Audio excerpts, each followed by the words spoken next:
está nos visitando, ele é a segunda vez e ela é a primeira. Então, pelo jeito, a primeira vez foram bem acolhidos, né? Ele foi bem acolhido, ele arriscou trazer a esposa. Mas com certeza, está na casa da Dona Zélia, está bem cuidado. Obrigado, reverendo Clóvis. Eu louvo a Deus pela igreja, já disse isso. É uma alegria voltar aqui. Louvo a Deus pelo coração missionário que vocês têm. Eu e a Cíntia, nós estamos diretamente no trabalho ministerial desde 1996. 98 eu pedi conta para casar, né? Seminarista tem dessas, né? Eu casei desempregado e fui para o seminário. E em 2002 nos formamos, fui ordenado. Em 2001 formei, 2002 fui ordenado. Assumi igreja local, mas o coração não estava na igreja local, estava fora. Então, em 2005 nós fomos para missões. E desde lá temos desenvolvido trabalho em missões. Meus filhos cresceram em missões. 2 dos meus 4 filhos são missionários, né? E enquanto eu escutava a palavra do Gideão, nós entregamos Bíblia, muitas Bíblias. Nós levamos muita assistência social, trabalho social. Abrimos campos com o trabalho social. Levamos filtros para filtrar a água ruim do Pantanal. O Pantanal é uma planície linda, sem água potável. Então, quem mora no Pantanal mesmo não tem água para beber. Quando a enchente chega, toda aquela sujeira vai para os poços, né? Na região de Barão de Melgaço são poços artesianos com gosto de ferrugem. A água sai, fica escorrendo ferrugem nas louças brancas dos banheiros.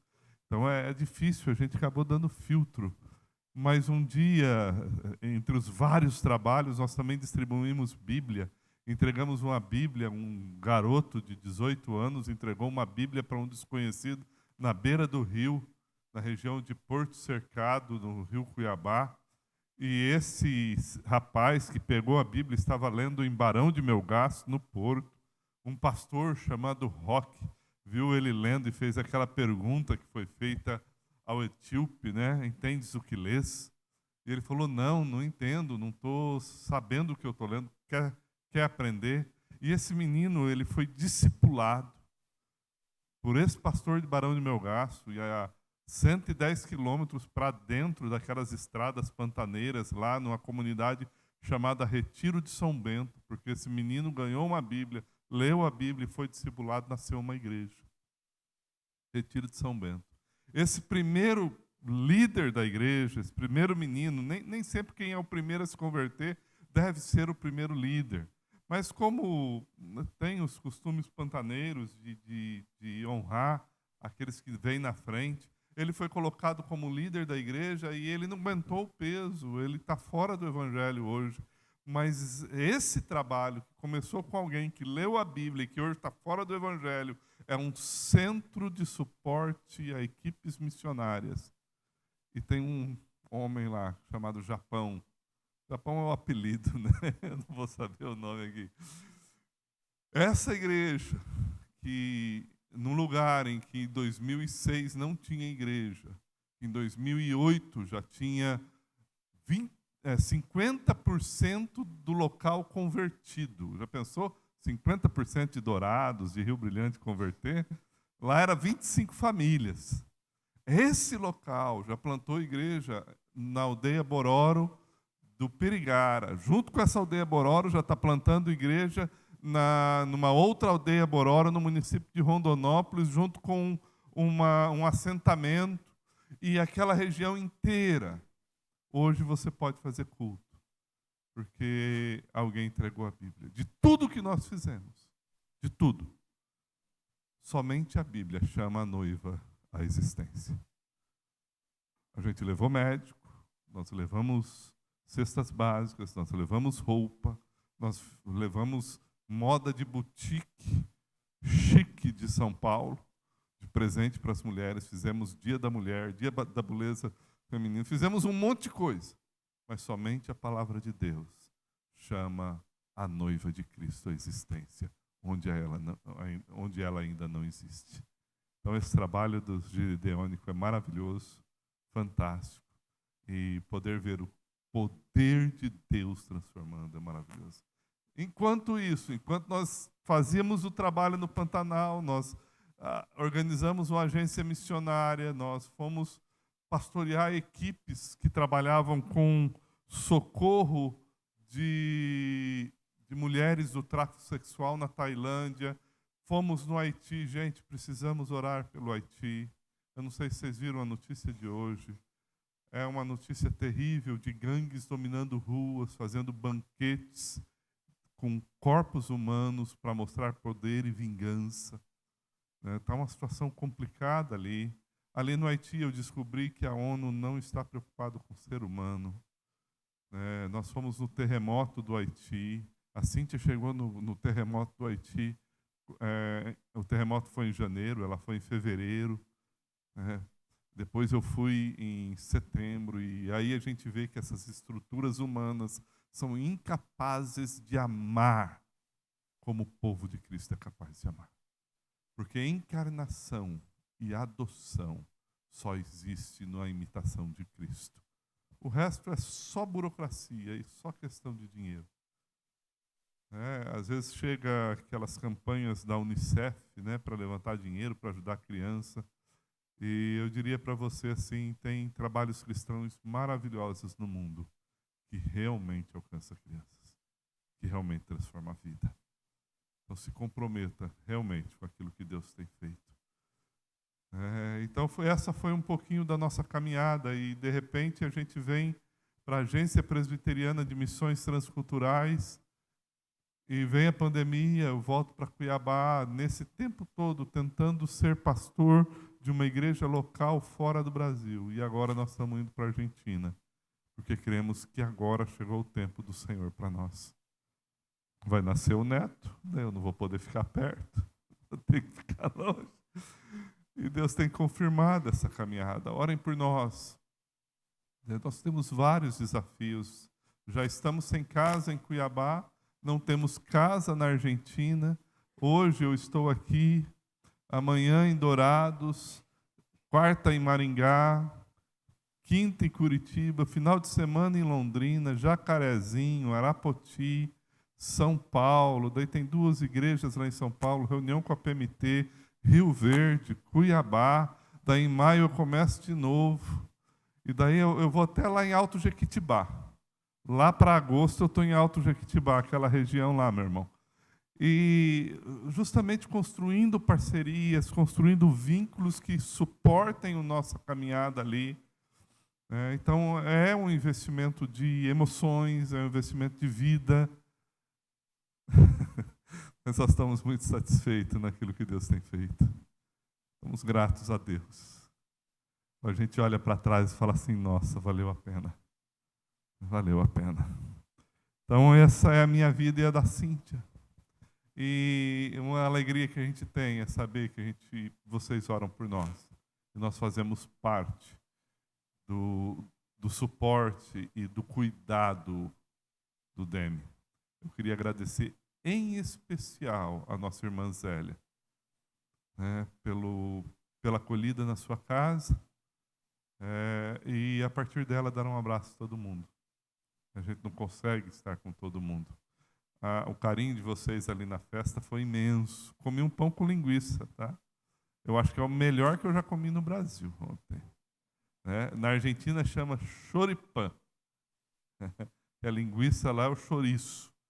Tá? Não é o mesmo chouriço que vai sangue aqui no Brasil, não, porque o que vai sangue lá é morcilha, morcilla.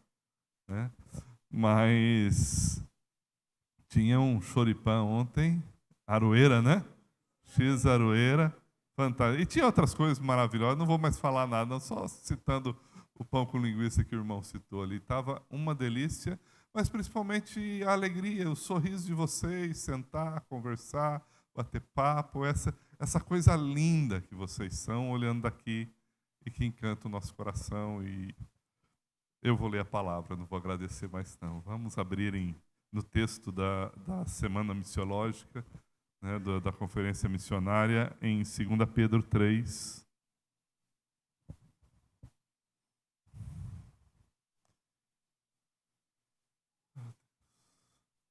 Segundo Pedro 3.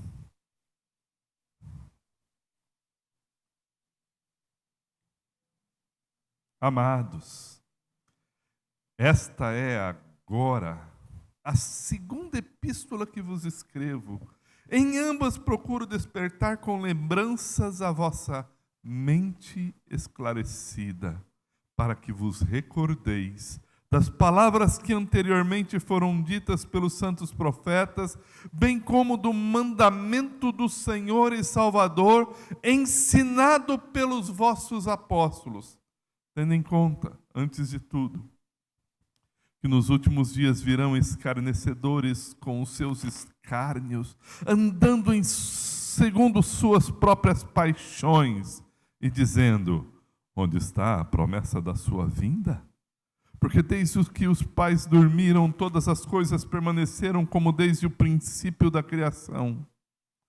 Porque deliberadamente esquecem que de longo tempo houve céus como a terra, a qual surgiu da água e através da água pela palavra de Deus, pela qual veio a perecer o mundo daquele tempo afogado em água.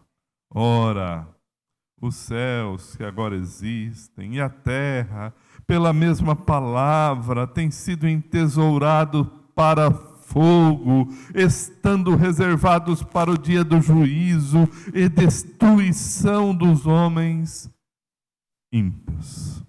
Há todavia uma coisa, amados, que não deveis esquecer, que para o Senhor um dia é como 1000 anos, e 1000 anos como um dia. Vamos ler o versículo 9 todos juntos? Não retarda o Senhor a sua promessa, como alguns a julgam demorada.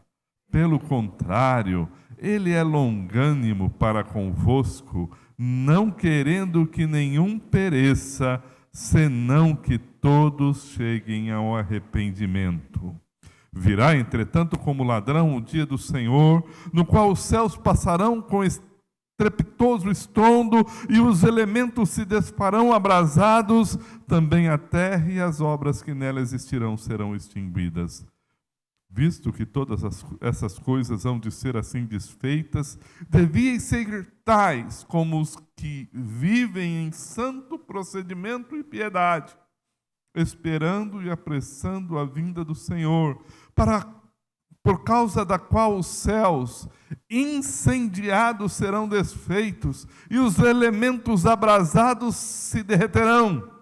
Nós, porém, segundo a sua promessa, esperamos novos céus e nova terra, nos quais habita a justiça. Senhor, nós lemos a tua palavra, louvamos o teu nome e te agradecemos porque ela é a palavra do Senhor, que transforma a nossa vida e faz com que a tua vontade se cumpra. Em nome de Jesus, Senhor. Amém, Pai. Essa carta aqui foi escrita cerca de 30 anos depois da ascensão do nosso Senhor Jesus Cristo. Nós temos por base que Jesus teria sido assunto aos céus por volta do ano 33. Tem aqueles erros de calendário que dizem 39, mas não importa, você sempre coloca aí cerca de 30 anos depois, mais especificamente na década de 60. Paulo, provavelmente nessa época, ainda está indo para Roma preso. E Pedro está escrevendo uma carta de uma forma geral para todos os santos. Ele vai dizer no versículo 1 do capítulo 1, Simão Pedro, servo e apóstolo de Jesus, aos que conosco obtiveram fé igualmente preciosa na justiça do nosso Deus e Salvador Jesus Cristo, graça e paz vos sejam multiplicados no pleno conhecimento de Deus e de Jesus. Pedro não está definindo um público específico, como ele fez na sua primeira carta, quando ele escreve para forasteiros na dispersão. E a primeira carta ele já escreve dizendo que ele está na Babilônia. Ele está na cidade onde também tem uma igreja eleita. capítulo 5, versículo 13 da primeira carta dele diz: aquele que se encontra em Babilônia, também eleita, vos saúda. Tem uma igreja ali, tem uma igreja em Roma. Vocês lembram que eu li a carta hoje aos Romanos, e sexta-feira aos Romanos, que era para a igreja em Roma? Neste momento, Pedro, já estando em Roma, ele escreve, então, uma carta. Primeira carta para os forasteiros da dispersão e a segunda de uma forma geral. Há uma pressão social sobre a igreja de Roma e sobre todo o Império Romano. Daqui a pouquinho, naquele momento histórico, Pedro e Paulo vão ser mortos. Justamente depois que Roma é queimada, há uma convulsão social e a culpa é dos cristãos. É nessa carta ele escreve, e ele escreve tendo uma preocupação. Parece que Deus está tirando os apóstolos de sobre a face da terra. João está lá pela Ásia Menor, e os apóstolos esparramados, e a pressão do império está aumentando. Parece-me que Pedro, pensando nessa situação, ele fala assim no versículo 1 do capítulo 2, no meio do povo surgiram falsos mestres, assim também haverá entre vós falsos mestres. No meio do povo surgiram falsos profetas, assim também haverá entre vós falsos mestres. E esses falsos mestres, ele diz no texto que nós lemos, são escarnecedores e andam segundo as suas próprias paixões. E um dos ensinos que estava em voga, como já citou o nosso pastor, era de que Jesus não vai voltar. Você acredita mesmo nisso? Queridos, um ensino muito triste no meio da igreja hoje, e graças a Deus não é a realidade de vocês, é que a igreja é uma necessidade social, ela é uma ONG que cuida das pessoas. É de que a igreja é um local de terapia emocional e de cuidado das emoções humanas. Se a igreja for só isso, ela não é a igreja como Jesus nos ensinou e como os apóstolos nos ensinaram. O evangelho que chama a igreja à existência é o poder de Deus para a salvação de todo aquele que nele crê. A igreja é o povo eleito do Senhor desde antes da fundação do mundo, chamado para proclamar a sua glória a todas as nações da terra. E a gente poderia usar vários atributos para definir o que é a igreja do Senhor Jesus. Pedro, preocupado com isso, ele está sempre falando, como no capítulo 1, versículo 12, lembrados, versículo 13, despertar-vos com essas lembranças, capítulo 1, versículo 15, conserveis lembrança de tudo. Parece que existe uma tendência na igreja a se esquecer de alguns assuntos. E no texto que nós lemos, a recordação, o lembrar-se volta à tona. No versículo 2 diz, recordeis das palavras. No versículo 8, não deveis esquecer. O que Pedro, então, está nos ensinando? Neste momento em que ele diz, versículo 1, procuro despertar com lembrança a vossa mente esclarecida. Irmãos, o que nós devemos lembrar nos dias de hoje, assim como Pedro queria que a igreja lembrasse. Primeiro, lembrem-se das palavras do Senhor. Primeira coisa, lembrem-se das palavras do Senhor. Por isso que no versículo 2 diz o que nós já citamos, essas palavras foram ditas pelos profetas, bem como do mandamento do Senhor e Salvador ensinado pelos vossos apóstolos. Lembrem da palavra do Senhor. A Bíblia tem uma característica especial. A Bíblia não é um livro escrito numa caverna por um único profeta.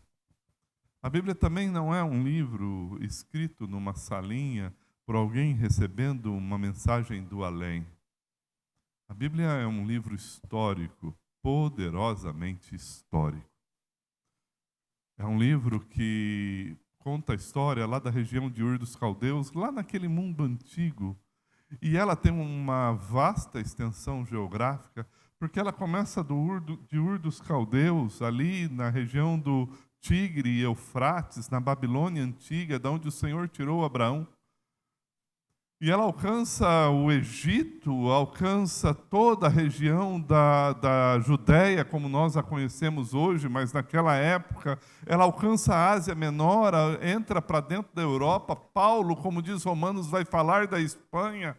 Ela alcança alguns lugares do norte da antiga Pérsia, até aquilo que nós chamamos do Tigre, do chifre da África, que é a Etiópia. No sul do Nilo. Nenhum livro tem essa extensão geográfica. Essa palavra ela foi escrita em 3 línguas: hebraico, aramaico e grego. Por um período de mais de 2000 anos de história.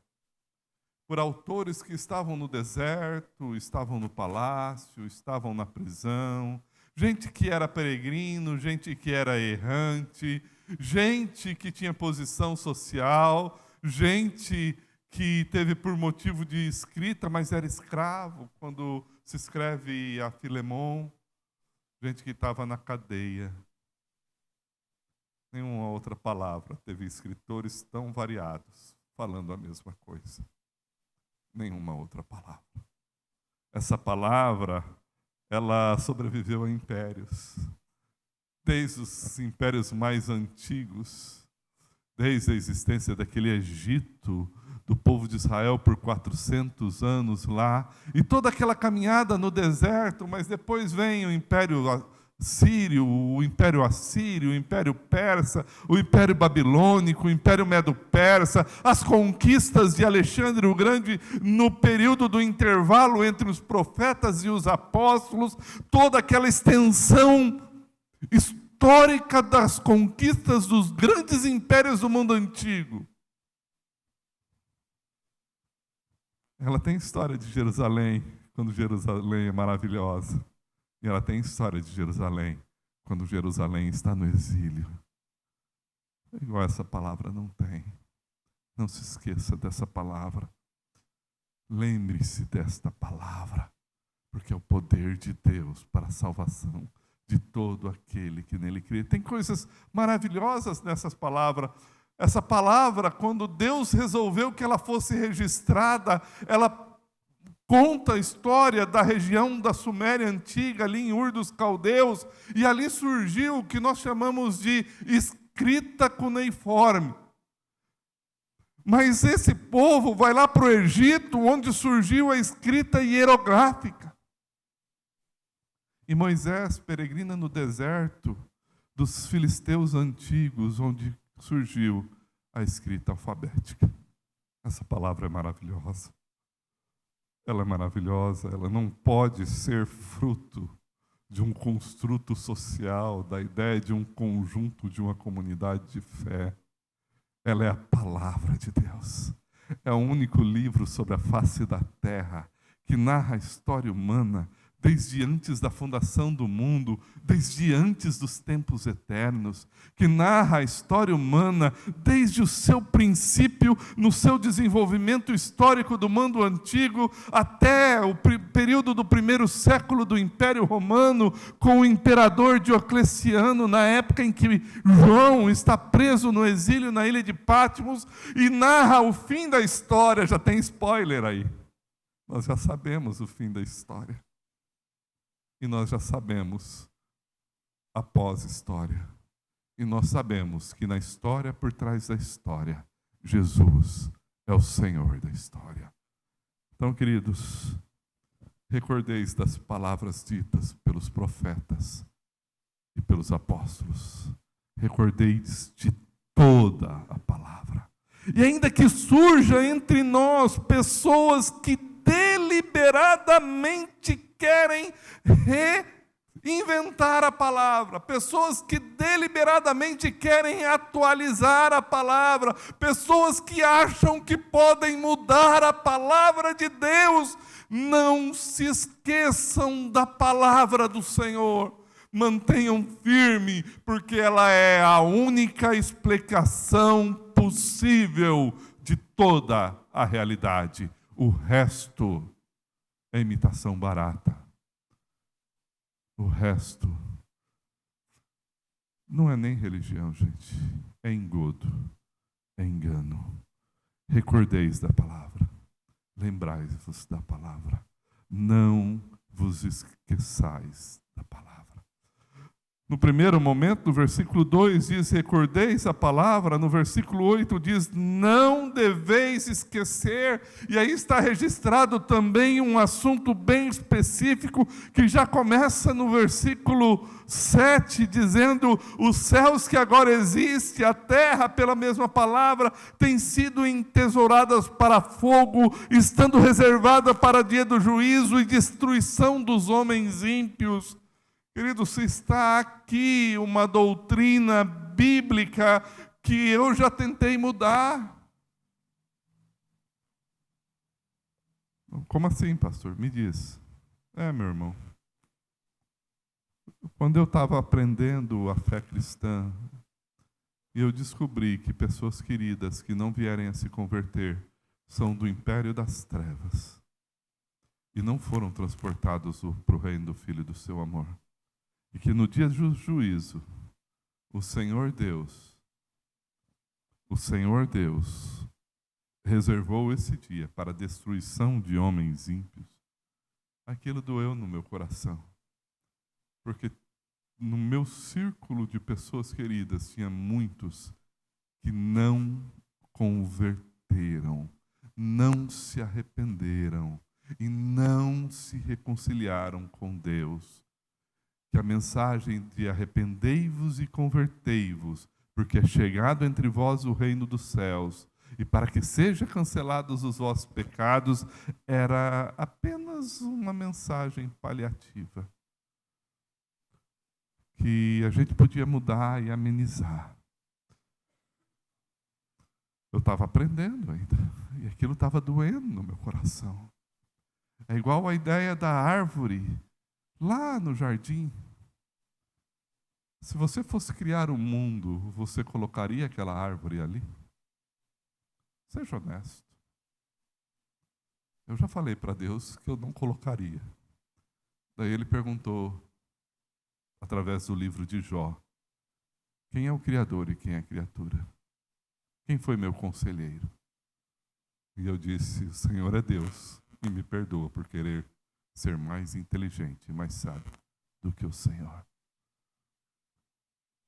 Não tem como a Bíblia ser um livro escrito por homens, porque ela afronta o coração humano e ela mexe conosco.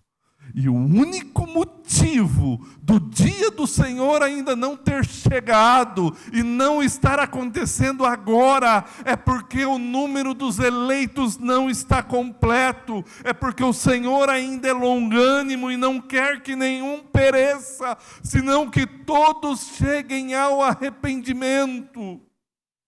Todos aqueles que em Cristo Jesus foram escolhidos por Deus desde antes da fundação do mundo, eles virão ao Pai e estarão com o Pai. Mas nós precisamos levar o Evangelho, porque como crerão? A fé vem pelo ouvir, e a palavra do Senhor precisa ser falada. Quando estávamos trabalhando no Pantanal, e aquele trabalho abundante de gente indo para o Pantanal, e muitas coisas acontecendo, e o pessoal animado, e levando doações, médicos, dentistas. Deus permitiu que a gente conseguisse fazer um bom movimento a partir de Cuiabá, e a igreja de Cuiabá ouviu e foi para o Pantanal. Vieram perguntar para mim, o que nós fazemos agora? Eu falei, prega a palavra. Porque o que vocês fizeram ainda não foi o mandato de Cristo. Amar ao próximo e não dar a palavra de Deus não é amar ao próximo. É fazer boas ações às vistas humanas, mas a única ação que muda a eternidade é pregar a palavra. E se quisermos ter cooperação com a longanimidade de Deus, desejando que nenhum pereça e que todos cheguem ao arrependimento, se quisermos estar alinhados com o que Deus está fazendo, retardando o dia do juízo e a destruição dos ímpios, a mim e a você cabe pregar a palavra. Lembra? A noiva fala do noivo. A noiva fala do noivo. A noiva gosta de dizer quem é o seu noivo. Se uma noiva não gostar de falar do noivo, não casa. Tá bom? Então, uma lição também para as nossas irmãs aqui. Quando você sabe, define, recebe a aliança e sabe quem é o noivo, sabe e tem prazer em tê-lo como noivo, com certeza você vai conversar sobre ele com alguém. Você vai falar dele. Pode ser com sua mãe, pode ser com sua amiga, pode ser com o pessoal do trabalho, pode ser com a turma que vai virar a madrinha do casamento, mas você fala. Nós precisamos falar de Jesus, porque a maior expressão de amor do mundo é a boa notícia do Evangelho de nosso Senhor Jesus Cristo.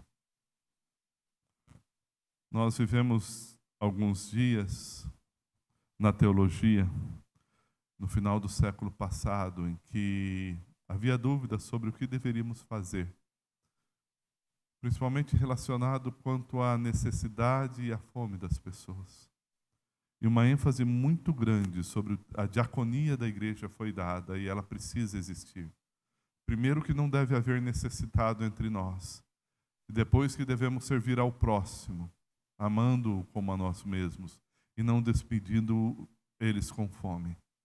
Mas isso se tornou tão forte e tão importante que não era mais necessário pregar o Evangelho. Tem uma frase que foi dita para confirmar isso. E eu vou falar essa frase e peço para discordar dessa frase. Normalmente diziam o seguinte: pregue a palavra a todo instante, se possível fale. Eu diria o seguinte, que Jesus te mandou falar. Então, viva pregando a palavra, mas fale sempre, porque o Senhor nos mandou proclamar, anunciar a sua glória às nações. Então, para despertar a lembrança diante da vossa mente esclarecida, lembre-se da palavra. Para despertar a lembrança diante da vossa mente esclarecida, lembre-se da interpretação bíblica da história. O Senhor não retarda, o Senhor vai vir, mas Ele está segurando a história, para que na história todos aqueles que foram escolhidos em Cristo Jesus chegam ao arrependimento. Mas lembre-se que essa história tem fim. O dia do Senhor virá como ladrão. E no dia que o Senhor virá como ladrão, nós sabemos exatamente como Ele é. Exatamente como Ele é. E sabemos como deveremos ser. E seremos como deveremos ser. Ali no final da história, onde o Senhor está nos esperando, Ele está esperando a noiva dEle. Aquilo que eu disse hoje para vocês, usando a ideia do pilão. A história como um pilão de arroz. Depois de bater o arroz, de socar o arroz, se tira a palha vai para o fogo, a palha vai para os animais, e o arroz é separado. No pilão da história, Deus está chamando a noiva do Cordeiro à existência. Esse é o grande motivo do Senhor ainda não ter retardado a história. Queridos, não se preocupe. Jesus, em Mateus 24, diz que vai ter guerra, vai ter rumores de guerra. Isso tudo vai acontecer e o evangelho do reino será pregado a toda criatura. Então virá o fim. Todos os elementos serão abrasados, a terra, todas as obras nossas e de todo mundo serão extintas. Mas o discípulo de Cristo que você fizer, que vier a ser noiva do Cordeiro, esse vai estar na eternidade. Esse não vai estar no lago de fogo e enxofre. Parece orgulho, né? Parece arrogância, né? Onde já se viu os cristãos falarem isso? É a palavra de Deus. É a palavra de Deus. Não pode ser um livro humano. Não pode ser invenção humana. Porque se fosse invenção humana, nós estaríamos aqui amenizando para dizer outra coisa. Não pode ser. É a palavra de Deus. E eu tenho que pregar ela para os meus filhos e para todo mundo. Então lembrem-se da palavra de Deus, lembrem-se da interpretação da história que a palavra de Deus faz. E por fim, vivam na história de modo digno desta palavra. Se primeiro ele diz, recordeis a palavra, no versículo 8, não deveis esquecer, no versículo 11, deveis ser tais. Deveis ser tais, como os que vivem em santo procedimento e piedade. Tudo vai ser desfeito. Eu sei disso. Tudo está destinado a ser novo céu e nova terra. E o velho céu e a velha terra passarão. E esses elementos serão abrasados e eles serão extintos. Mas haverá uma vida diante do Senhor. Então deveis ser tais, versículo 11, nos ensina a olhar para a vida que teremos lá. E ao olhar para a vida do reino de Deus, nós nos assumimos como agentes do reino de Deus aqui.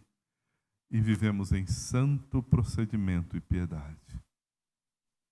Santo procedimento e piedade. Vivemos na imitação de Cristo. Vivemos como pessoas falhas, como pecadores. O comportamento ético ensinado no século passado nos colocou numa luta moralista, de religiões moralistas que são impossíveis de ser cumpridas. A lei é impossível de ser cumprida, o legalismo é impossível de nos fazer ser santos e piedosos. Mas então, como é que nós podemos viver uma vida em santo procedimento e piedade?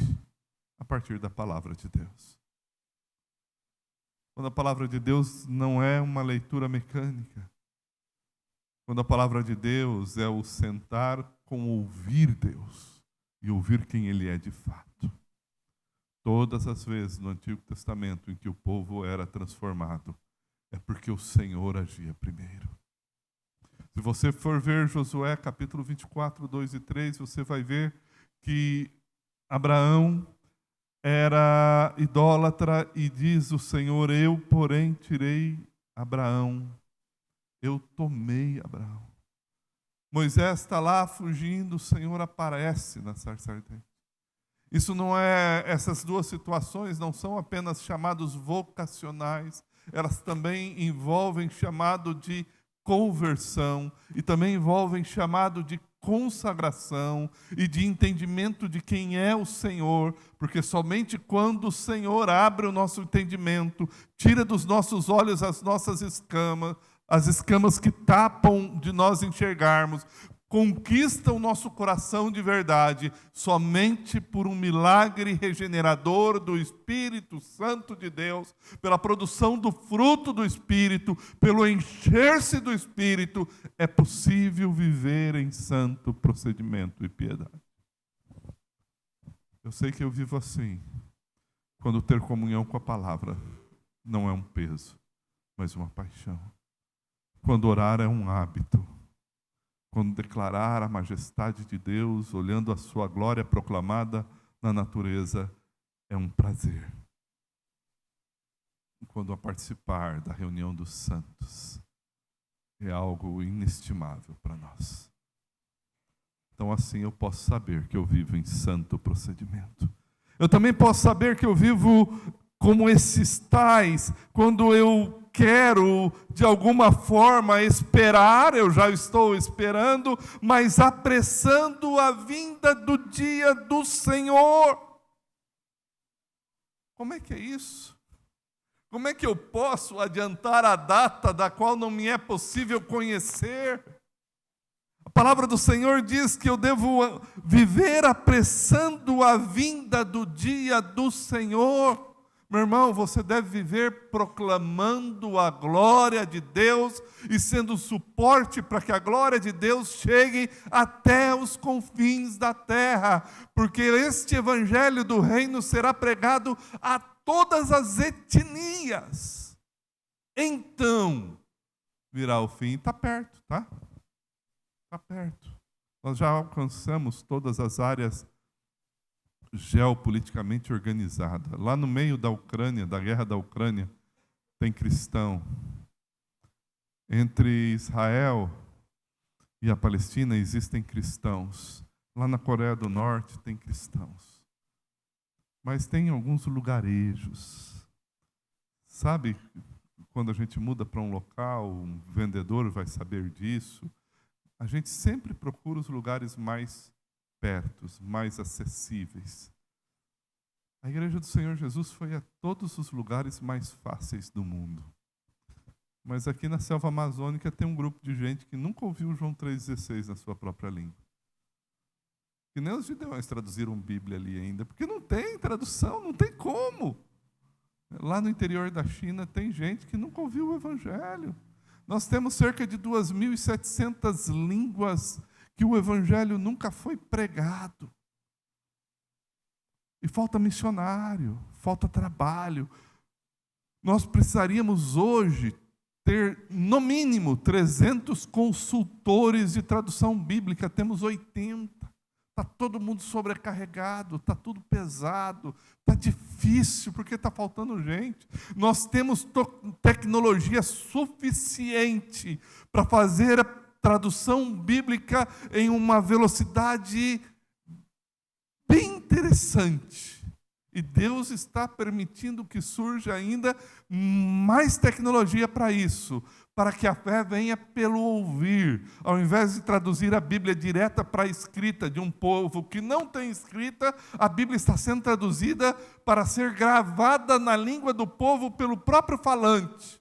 Isso está adiantando em muito os processos de tradução, mas para traduzir o livro de Ruth assim, leva 2 anos para ele poder ser entregue. Só o livro de Ruth, que é pequenininho. Agora estão começando o livro de Lucas para os nossos queridos do Cinta Larga. Meu filho vai participar dessa. E é um desafio imenso. É um desafio imenso. Então, nesse aspecto, precisamos continuar orando para que Deus levante gente, para que ocupe este espaço. E não tenha medo da tecnologia, tá, gente? O áudio é importante. A inteligência artificial já está sendo usada a favor disso. Tem gente trabalhando com isso, tem muita coisa. Tem o uso mal dela, deixa isso para lá. Mas Deus está permitindo que surja tecnologia para que essas coisas aconteçam. Só porque você tem uma ideia, há pouco tempo as nossas equipes iam para lugares bem difíceis e não tinha comunicação. Hoje tem internet no meio da selva amazônica, via satélite. E isso tem facilitado muito. Há alguma coisa acontecendo que está acelerando a capacidade da Bíblia ser colocada na língua do povo para que ele ouça. Daqui uns dias a gente vai ter um livrinho de Gideão assim, para ser ouvido. Né? Estamos entregando um chip para você. Está aí. E a gente já fez isso no Pantanal, e temos feito isso em povos indígenas, apressando a vinda do Senhor. Mas é interessante, né? Por causa dos do qual os céus incendiados serão desfeitos, os elementos abrasados se derreterão. Queridos, vai ser um dia difícil de ver. Eu estou contribuindo para o fim da história, como nós a conhecemos, pregando o Evangelho. Eu estou contribuindo para um dia em que aquilo que nós amamos vai ser depurado pelo fogo. O dia do Senhor vai vir. Eu espero que os meus queridos que não entenderam Cristo como Senhor da sua vida venham a se converter até aquele dia.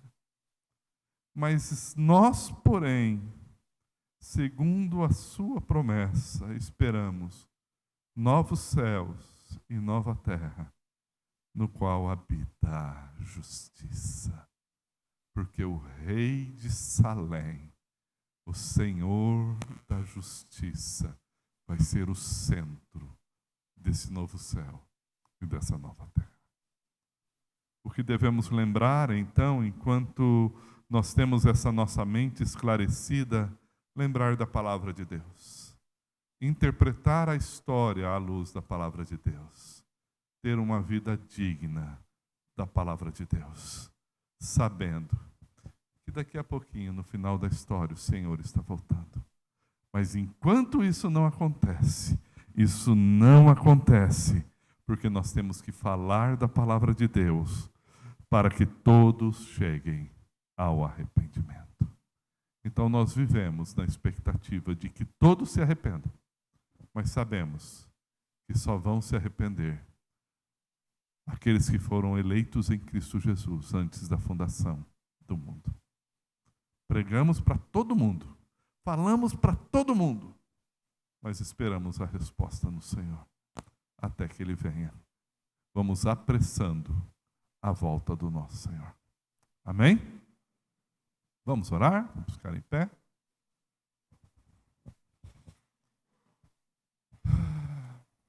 Senhor, nós pedimos graça do Senhor sobre a Igreja Presbiteriana do Rio Brilhante. Obrigado pelo conforto e pela hospitalidade.